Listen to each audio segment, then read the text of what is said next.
नमस्कार, मैं सरोज कुमार। द सभा में एक बार फिर से सभी का स्वागत है। मित्रों, लोकसभा चुनाव में सरकारी कर्मचारियों ने ओपीएस के मुद्दे पर जिस तरह से मतदान किया, परिणाम आने के बाद उसकी गूंज अब सत्ता के गलियारे तक सुनाई देने लगी है। बीजेपी के बुरे प्रदर्शन के लिए जिन कारणों को जिम्मेदार माना जा रहा है, ओपीएस मुद्दे की अनदेखी भी उनमें से एक कारण के रूप में उभर कर सामने आया है। बीजेपी के अंदरूनी सूत्रों का कहना है कि पार्टी और सरकार इन दोनों स्तरों पर इन सभी कारणों पर चिंतन मंथन चल रहा है और जल्द से जल्द इन सभी कारणों का निवारण कर लिया जाएगा।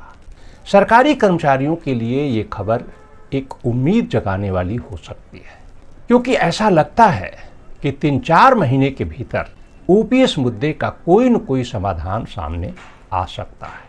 हम ऐसा क्यों कह रहे हैं, इसके बारे में हम आगे विस्तार से चर्चा करेंगे। यहाँ महत्वपूर्ण बात ये है कि ओपीएस के मुद्दे पर चिंतन मंथन वो पार्टी कर रही है, वो सरकार कर रही है, जिसने इस मुद्दे को लंबे समय से ठंडे बस्ते में डाल रखा है, क्योंकि उसे भरोसा हो गया था कि ओपीएस का मुद्दा उसकी चुनावी राजनीति को किसी भी रूप में प्रभावित करने की क्षमता नहीं रखता है। और उसे ये भरोसा ऐसे ही नहीं हुआ।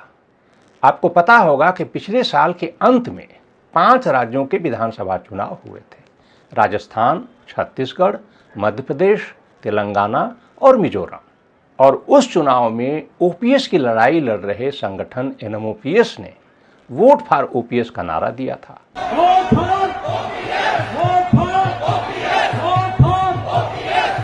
यानी वोट उसी को देना है जो ओपीएस मुद्दे के साथ खड़ा हो। और कांग्रेस ने उस नारे को लपक लिया, घोषणा पत्र में ओपीएस की बहाली को शामिल किया और चुनाव अभियान के दौरान सभी कांग्रेस नेताओं ने ओपीएस बहाली की जोर शोर से वकालत की। मगर जब चुनाव परिणाम आए तो 3 प्रमुख राज्यों में कांग्रेस बुरी तरह से हार गई और बीजेपी जीत गई। खास बात यह कि उनमें से 2 राज्य ऐसे थे, राजस्थान और छत्तीसगढ़, जहां पर कि कांग्रेस की सरकारें थी और उन सरकारों ने वहां पर पहले ही ओपीएस बहाल कर दिया था। तो उस चुनावी जीत से बीजेपी के हौसले इस कदर बुलंद हुए कि उसने ओपीएस के मुद्दे को पूरी तरह से तिलांजलि दे दी। और इसका नतीजा ये हुआ कि मोदी सरकार ने एक बेहतर एनपीएस की संभावना तलाशने के लिए अप्रैल 2023 में वित्त सचिव टीवी सोमनाथन के नेतृत्व में जिस कमेटी का गठन किया था, वो कमेटी भी सुषुप्तावस्था में चली गई है और आज तक वो कमेटी अपनी रिपोर्ट तैयार नहीं कर पाई है। कमेटी का गठन हुए 1 साल से अधिक समय बीत चुका है। और दूसरी तरफ उस चुनावी हार से कांग्रेस इस कदर मायूस हुई कि उसने भी ओपीएस के मुद्दे से किनारा कर दिया। और जब लोकसभा चुनाव के लिए उसने अपना घोषणा पत्र तैयार किया तो ओपीएस को उसमें शामिल नहीं किया, जबकि एनएमओपीएस ने लोकसभा चुनाव के लिए भी वोट फॉर ओपीएस का नारा दिया था। तो इस तरह हर तरफ से मिली उपेक्षा के कारण सरकारी कर्मचारी निराश हो गए और ऐसा प्रतीत होता है कि मतदान के शुरुआती 3 चरणों में मतदान प्रतिशत में जो गिरावट हुई, कहीं न कहीं उसमें सरकारी कर्मचारियों की निराशा की एक महत्वपूर्ण भूमिका रही है। हालांकि बाद में कांग्रेस के नेताओं ने मौखिक रूप से ओपीएस बहाली का आश्वासन देना शुरू किया। सबसे पहले महाराष्ट्र कांग्रेस कमेटी के अध्यक्ष नाना पटोले ने ओपीएस बहाली का आश्वासन दिया। उसके बाद कांग्रेस की घोषणा पत्र समिति के सदस्य आनंद शर्मा ने ओपीएस बहाली का आश्वासन दिया और अंत में 10 मई को लखनऊ में स्वयं राहुल गांधी ने सरकारी कर्मचारियों को ओपीएस बहाली का आश्वासन दिया। और उसके बाद एनएमओपीएस के अध्यक्ष विजय कुमार बंधु ने सरकारी कर्मचारियों से ओपीएस के मुद्दे पर बढ़ चढ़ कर वोट देने की अपील की। उसके बाद फिर चौथे चरण के मतदान से वोट प्रतिशत में वृद्धि देखी गई।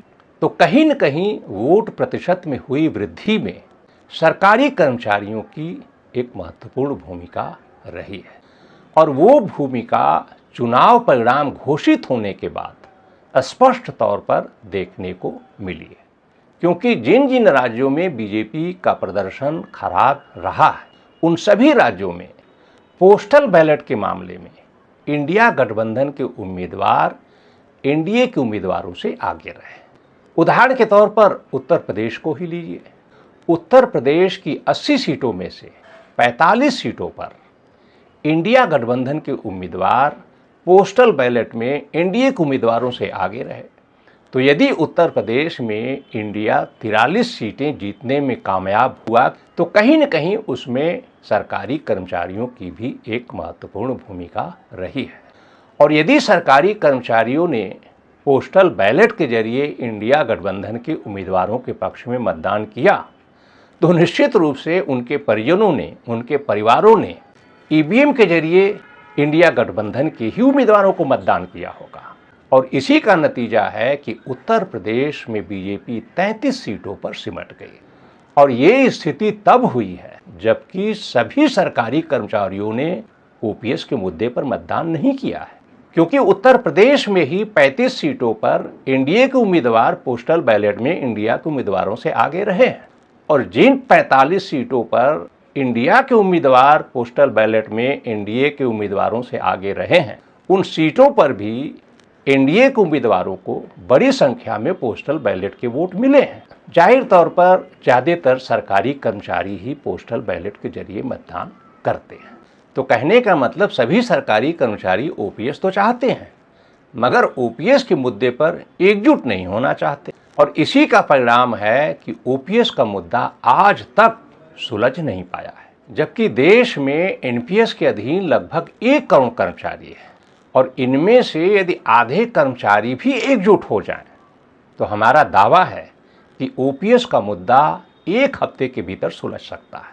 मगर आज तक ऐसा संभव नहीं हुआ। और हिमाचल प्रदेश तो इस मामले में एक अनोखा उदाहरण है। वहाँ पर कांग्रेस की सरकार है और ये सरकार ओपीएस के मुद्दे पर ही सत्ता में आई है। पिछले विधानसभा चुनाव में हिमाचल प्रदेश में ओपीएस का मुद्दा छाया हुआ था।